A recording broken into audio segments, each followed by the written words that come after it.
So guys, it's your favorite day, it's my favorite day, it's everybody's favorite day, except Garfield. It's Podcast Monday. Woo!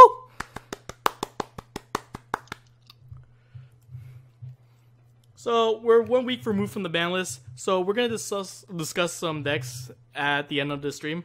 But we're going to go over some product news such as the Yu-Gi-Oh! CCG collector set, the Legendary Dragons deck, Pendulum Evolution spoilers, and then last of all these, we're going to go over ARG Atlanta, more specifically going over through the top 4 decks.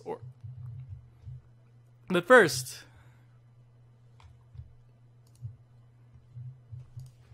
so as a lot of you know, this upcoming summer we're going to see a rule change in the game.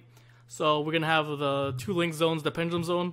So in correspondence with the starter deck that's coming out this summer, the beginner's guide has actually been released early. So it's on the Yu-Gi-Oh!-card.com, the rulebook section. Going through it quick, everything's about the same. And the phases, attack, defense. As we see here, the Pendulum Zone's right here. As well as the game mat, so let's see right here. So I see the change. The left zone and the right zone are now the pendulum scales. And then we get the extra monster zone, aka where you can summon your Link monster, your Synchro, your XYZ, etc. You also get the description of Link monsters. A Link monster is a new kind of monster with the ability to increase the number of monsters you can special summon from your extra deck.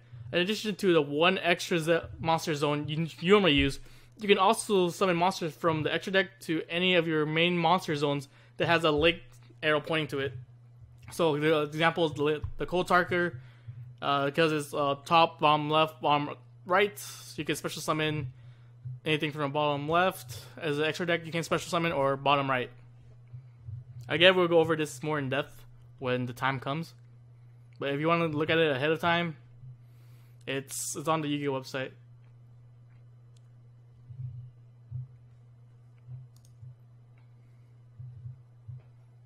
So we're getting some interesting products coming this next quarter. Yeah, next quarter. So this one's coming out in September. Yu-Gi-Oh! CCG Collector Set, Yugi's Collector Box. Believe in the heart of the cards with Yugi's Collector Box. Each Yugi's Collector Box comes with 1 starter deck Yugi Reloaded, 3 booster packs of Duelist Pack Yugi, 3 booster packs of Duelist Pack Kaiba, and 1 ultra rare variant art of Dark Magician, and an oversized card of the same variant art Dark Magician. So looking quick, you see the packs left, right. The giant Dark Magician, it's the Sakyo art one, the one that came in the last structure deck for Yugi, or not Yugi per se, the last starter deck. The last structure deck was of course the Magnum Warriors. But reading through in this quick, there's some things people might actually not see. They mentioned right here, they're reprinting Chaos Emperor Dragon and Void End, Sorcerer of Dark Magic, Pedigree, Crush Card Virus. Now Chaos Emperor Dragon and Void End, that's a big thing. That's most likely the errata. If we have, yeah, the errata. So that's the one where it's not as dumb as it used to be. So again, you get the 3 star deck Yugi. The 3 booster packs of Yugi, 3 structure deck Kaiba. You get star deck of Yugi. There's a Kaiba one right here. The Kaiba one is just using the Legend of Blue Eyes art.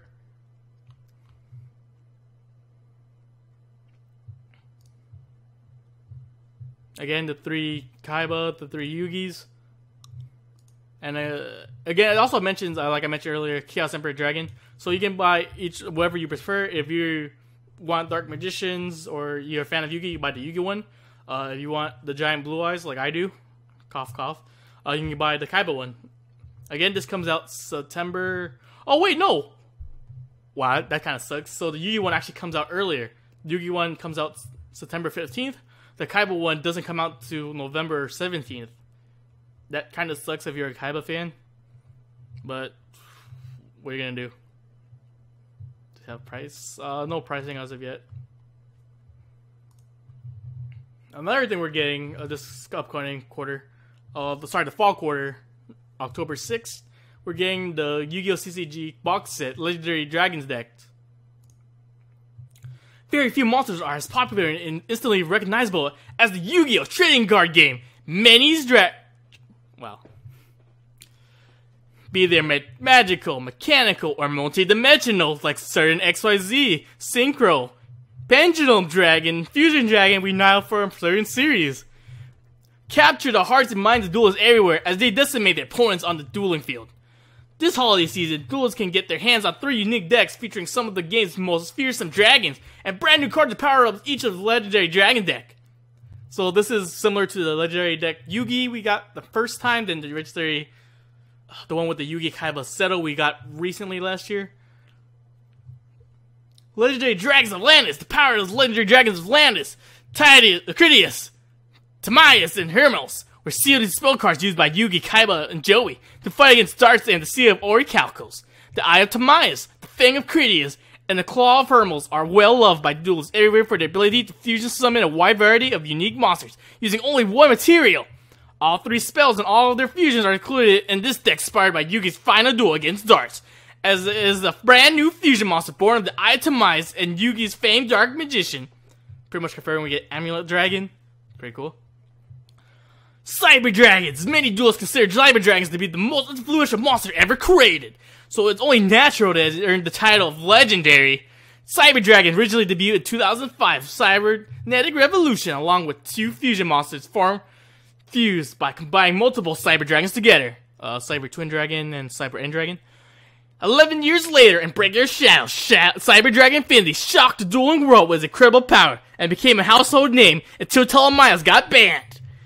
This deck is packed with the best that Cyber Dragons and his many fusion XYZ forms has to offer along with brand new fusion monsters. So, more Cyber Dragon support. You can also infer that the Cyber Dark support is going to come into this as well. Dimensional Dragons, Yu-Gi-Oh! Arc V, Odd Eyes Pendulum Dragon sparked a series of dragons that covered the entire spectrum of extra deck monster types and threw in original monsters for good measure that we never saw in the anime, I'm pretty sure. Adaptable is the defining feature of the Odd Eyes strategy. Starting from the Odd Eyes Pendulum Dragon's dual nature as a way to search for every pendulum monster from your deck and a way to end duels in a flash with its double damage ability, this deck fills the final gap in the Odd Eyes arsenal with brand new Odd Eyes Pendulum monsters. So we have 2 40 card decks with 11 extra deck monsters and 1 41 card deck with 10 extra deck monsters. This deck does include the arsenal art for Odd Eyes Pendulum Dragon, Dark Rebellion Dragon, Clearwing Synchro Dragon, and Starving Venom Dragon. Each deck has 5 foils in them. It comes out October 6th, as I mentioned earlier. The only unfortunate part for the Odd Eyes support is this post links format. So we're limited to the 2 pendulum zones being in the main 5 spell and trap zone. So that's really kind of late. In terms of if you want to be a pendulum player, there might be support, but as the meta moves on, it's going to be harder for you to play these kinds of deck. If you just want to play casually or just with friends or play with the old rules, that's perfectly fine. These decks might suit you.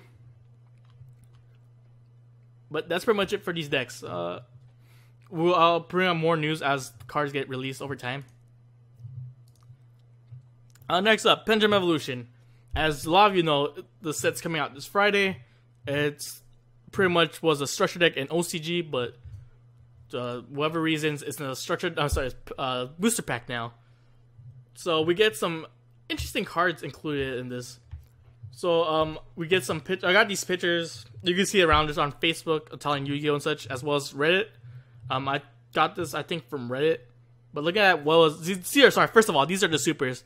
But looking through it quick, some notable cards we see reprinted as supers. We have Dragon Pit Magician, Dragon Pulse Magician, Elf Dragon Magician, Wisdom Eye Magician. These were the cards from the Pendulum Structure deck a while back. We also see Scrollback Joker coming in super. The newly up to 3 Joker in super, so you don't have to get the Astral Pack win. Odd Eyes Pendulum Dragon, we get another reprint of that. Actually, Eccentric, always a good card to have as a reprint. Guiding Ariande, the last time we saw it, I believe, was Breakers of Shadows. Just wondered what the heck's happening right now. So yeah, one of the easiest ways to get Counter traps such as Solemn Strikes or the Warning. Odd Eyes Vortex Dragon, one of the stronger cards in EDM. Odd Eyes Magician. Was it Paladin? No, wait, Enlightened Parliament. It's alright. Second set, we see Meteor Burst Absolute Zero again from the structure deck. Pendulum Call. Now in Super, I believe it was common in the structure deck. I can't remember off the top of my head. Always a good reprint, as well as being back to 3. Pendulum Reborn back to 3. Was it? Not Pendulum Reborn. Sorry, Pendulum Reborn is being in the set. Summoner's Art, super reprint. Pretty good. Unwavering Bonds, just for the counter match. It's the mirror matchup or to counter your opponent. Now, this is the interesting things I saw. We see the Zephyros field card being reprinted. Bismugear, no super, that's alright. We see the Metaflow is now having a super version of them. So Orichalc, Adamant, I know in the past were in main deck were used, but now they're in a hollow form. So I believe that's all the extra deck Metaflow monsters in hollow form. We also see Counter as a hollow. It was previously a common, but now it matches his brother. Was it Metaflow's combination? Now this is the key takeaway from this. We see a Monolith reprint. We haven't seen this reprinted since I don't think ever. The first print was Secret of Eternity, and at one point it was a $40 card, just due to the fact that it was hard to find, whereas from that one set. So that's really helps a lot of players. So you have the Cleave players, they can play that again, or it's easy to access it.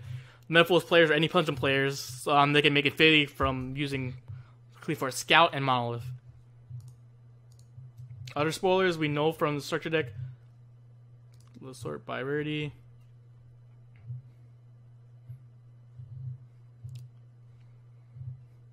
So, Time Star Magician, one of the big new monsters in the structure deck. I mean booster set. As well, I've seen some people playing Harmonizing Magician. We see other cards such as the White Wing Magician, Black Fang Magician. Was it? I think there's also another one. Yeah. Astrograph Sorcerer, another big card in the deck. So, if you want to get it pre-order still, I'm pretty sure Project YGO has it. So, talking about the sponsors quick just because. Again, this sponsor Project YGO. If you want cards, let's hit us up on Facebook. That's where you get the deals. Otherwise, you go from eBay, TCG Player, Amazon where Project YCO TCG. Other sponsors, Ultra Pro, really good sleeves. Ultima Guard, really good deck box. Please sponsor me, personally. Water, because I'm super thirsty right now and I don't have any more Gatorade, which would be the other sponsor normally. Other quick news: if you're going to Nets, me, P Bunny, and then our friends are gonna go there. So if you see us, just say hi. I'm not gonna bite. Okay, let's go to the main topic.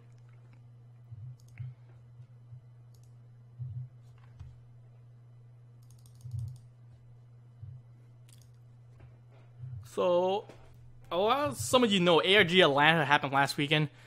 This is one of the bigger events, just due to the fact that this is one of the few in between events we have before Nats. Nats, of course, in about 2 weeks. But we're starting to see how this meta is going to turn out. Granted, Magicians haven't been released yet, and we don't know how much of an impact it'll make. But this graph really is kind of depressing in a sense, and then like kind of a wow. So we see top 16 was all Zoo, or some sort of Zoo variant. We see 6 True Draco Zoo, and 5 Pure Zoo, and 5 Kaiju Zoo. For purposes of this graph, I define Kaiju Zoo as having more than just the 2 Gamma Seals, or having a variant. So you have a Gamma Seal, Sticky String, whatever, or as well as Interrupted Kaiju Slumber. So even with Northern Dawn and Terratop, Zoo are still a really strong deck. You still have the Bravos to search. You have the Giant, which is interrupted during each player's turn.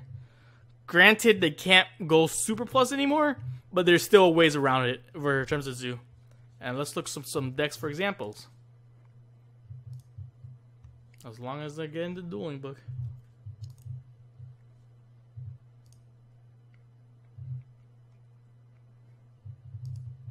So I'm going through the top 4 deck. Unfortunately, I got only 3 of them, just due to the fact that I didn't know placements were.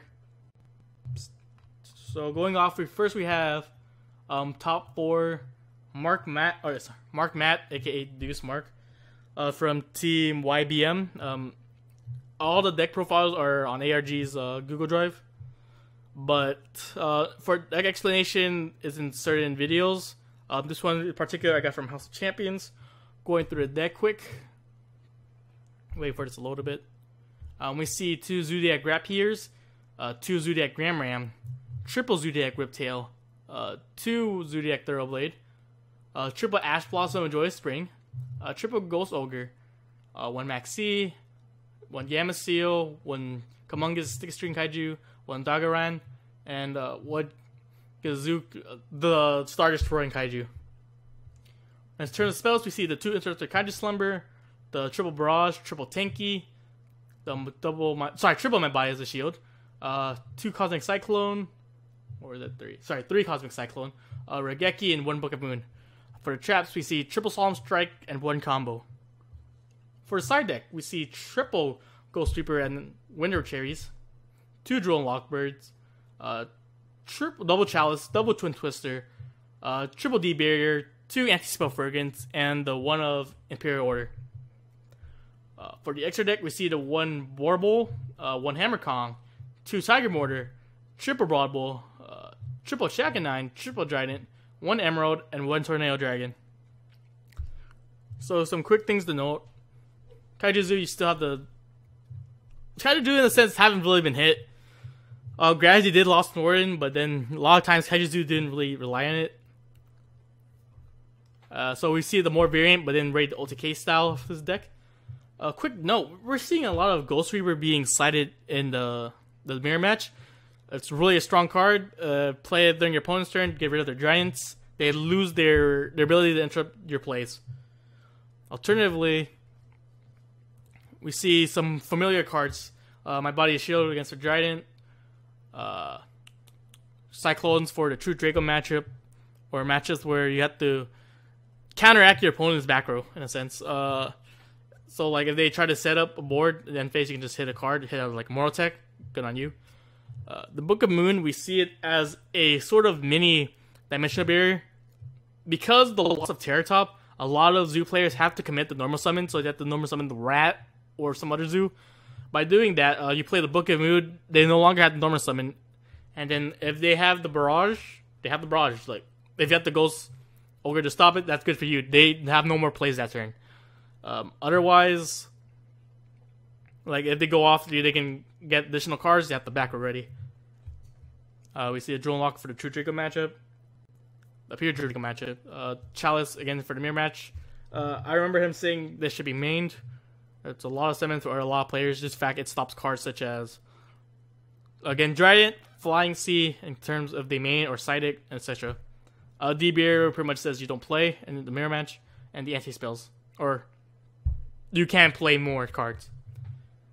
Extra deck, we see an increase of count of Broad Bull and Trident. The triple Trident, just due to the fact you now have a bit more space. Broad Bull, again, searching is a good searching is good. Long story short. Hit the Whiptail or any other card you need to go off the combo. Double Tiger Mortar. We see as a way as 1 to buff up a monster, 2 to do the Hammer Kong play, and then have another Tiger Mortar to set up for like a Rapier play next turn. Triple Chaganine, this is actually unusual. A lot of the other decks I saw play 2 Chaganine, but Triple Chaganine is understandable. It allows you to get cards to start off with a combo or for protection, such as going Chaganine, reviving Hammer Kong, then making the Tiger Mortar top of Chaganine, using effect to attach something to Hammer Kong so it's ready for next turn for the negation or the protection. Alternatively, Chaganine with Ram, you pop Ram with like I don't know, interrupt the Kaiju Slumber or another card, and you can also go off from there. Now the 1 Emerald, we're seeing a lot of players cut Emerald back to 1, because you don't have the ability to cycle as much. Of course, cycling using the Northern combo.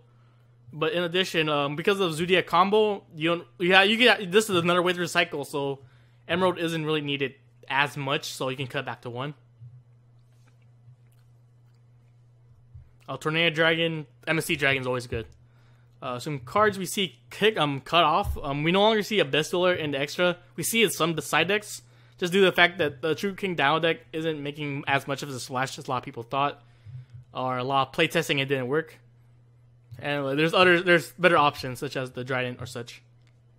So again, congrats to him, top 4. Second place we have Daniel Cummingham's deck. He was playing True Draco Zoo. He called this the Call-In Special. By the way, the other deck, which is Kaiju Zoo. Going through it quick, we see some new tech. We see triple Balbaboon, triple Ghost Ogre, triple Ash Blossom, 1 Max Seed, 2 Rapiers, 2 Webtails, 2 Ramrams, and 1 Thoroughblade, as well as 2 Masters. Spells, we see triple Barrage, triple Terraforming, triple Diagram, triple Tenki, 2 Dark Holes, Regeki, Soul Charge, True Draco Heritage, True King's Return, 2 D-Bears, and the Imperial Order. For the side, we see triple Drone Lockbird, triple Ghost Reaper, 2 My Body's a Shield, triple Twin Twister, 2 Anti-Spell Fragrance, 1 Mind Control, and the Abyss Dueler. For the extra, we see 1 Hammer Kong, 1 Broad Bull, 2 Tiger Mortars, 2 Dragon 9s, 2 Broad Bulls, triple Trident, 2 Emerald, 1 Tornado Dragon, and 1 Invoker. Now, True Draco Zoo, they have an advantage in the sense that they can still make the Invoker, or they don't have to use the normal summon as fast. They can just be done through using Diagram popping the Bababoo from your hand, using effective special summon 2 Bababoos from your deck, then you can just go off from there. That assumes you don't draw the second Bababoo, or in that case you have to waste the normal summon by putting the Bababoo back in your deck. Otherwise, it's about the same as the original True Draco Zoo deck we saw last format. Again, for the side deck, we see the Ash Reaper. With a lot of people bumping up Dragon or Bravo to 3, Ash Reaper just hurts. It's plain and simple. You lose access to interrupting your player's turn. Granted, for True Draco, they are a bit okay because they can play the Masterpiece. But with all these Kaiju Zoos coming up and also back row heavy Pier Zoos, Masterpiece's ability to stay on the board is not as guaranteed as it used to be. Some other quick notes. Mind Control, again, because this is pretty much, we saw top 16 all Zoo. You can take one of your opponent's Zodiac monsters, whether it be Bravo or Trident, you pop a card, you search a card, whatever, then you overlay on top of it, just like you normally would. Soul Charge is a pretty interesting tech. I believe you mentioned that if you try to go for the rat play and gets destroyed, so was it? I think it's like Ram or something, and he got Tarantulas. He Soul Charge, brings them back, and just goes off the combo still. It's just another way to enable your combo. Granted, it's a lot better if you're going first than any other time in the game. Just due to the fact that how it can change the game state in a sense. Now, the only problem with True Draco Zoo, of course, you see a lack of other tech cards, such as My Body's Shield main deck. We see here somewhat limited back rows. We only see the 2 D-Barriers, the 2 counter traps, just due to the fact that you can make Masterpiece from it, and the board wipes for the OTK. Other than that, second place, pretty good. It's not first. First place, we have Justin Singh playing, and I quote, the deck's called Schoolgirl Squad. Smiley face. Now, this is a Pier Zoo deck. Now, off the bat, we see a lot more different tech compared to the Kaiju Zoo or the True Draco Zoo. Going through the deck quick, we see triple Whiptail, 2 Rapiers, 2 Ramram, 2 Thoroughblade, triple Ghost Ogre, 2 Ash Blossom, 2 Ghost Reaper, 2 Drone Lockbird, 1 Maxi, triple Tenki, triple Barrage, 2 My Bodies, 2 Comet Cyclone, 2 Forbidden Chalice, 2 Dark Holes, 1 Soul Charge, 1 Regeki, triple Strike, 1 Warding, Zodiac combo, and a Tarantula. For the side, we see triple Flying Seed, 2 Gamma Seal, the third copies of both Ghost Reaper and Ash Blossom, 2 Twin Twister, 2 Day-Bears, 3 Anti-Spells, and Imperial Warding. Imperial Order.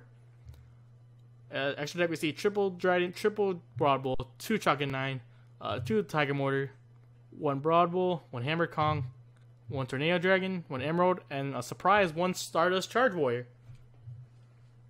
Now, Pier Zoo, because there's no like other backup plan, so like they don't have like the Kaiju for the OTK or the True Dracos for the control, they're opted to run other cards. We see more hand traps here, more back roll, including Torrential, something we haven't seen since the beginning of the Zoo format, when Rapier and everything was just released. In addition, extra deck wise, he's given more room. So we saw that the True Draco player didn't really have the room for a third bobble or such, just due to the fact that it include cards such as Invoker. Here we see actually he has a tech card too, Stardust Charge Warrior. In theory, you could play it just due to the number of the hand traps, which also counts as tuners. So you Soul Charge, get that back, and you get another 3, you make the Stardust Charge Warrior, you draw. But he never made it. So his deck definition was from Pro Play Games, shouts to them. Like I said, he played Pure Zoo over Draco just for the more tech cards, the more hand traps, the more back row, etc. Oddly enough, the Drew and Lockbird only worked against one person, and that was second place of this tournament, Dan Cunningham. Kinda sucks, but fuck, man. It was more for the Pure Draco matchup, and in the future, he would consider siding it. It's a side deck card. In that aspect, I agree. Just due to the fact that True Draco, like the Pure True Draco, you can still play around it without having Drew Lockbird. He had the 2-2-2 ratio just to cover bases. So, like, in just general, like, you don't know what matchup you're going to, you'll cover your bases. And alternatively, going to games 2 and 3, because you know what your opponent's playing, you can always side it in the third Ash or the third Reaper, depending on the matchup. So, like, you take away the Reapers if you're playing the Pure True Draco matchup, or etc. Put it in against the regular Draco matchup. Cyclone as a spot removal with a back row destruction, just having it turn 1, setting it, and then you just get rid of back rows, bam bam. And like I said, he never made Stardust Charge Warrior, but in theory he can still go under Flying Sea. So your opponent draws Flying Sea, you Soul Charge, you bring back the tuner, you make this Charge Warrior, then you could go off and ask another card too. So again, we're going back to that triangle of Zoo, Pure Zoo, Kaiju. They're about equal at this point, but at this point, I want to say that Pure Zoo has more advantage just due to the fact that they have more tech cards they can play. The back rolls for the unexpected True Draco matter if they have trap immunity, or the consistency over the Kaiju Zoo if they have all Kaijus. That's pretty much over for them. But otherwise, congrats to him. So in closing, Zoo is really strong. You still have to prepare for it. And I have to head out soon, so I'll see you guys later. Peace.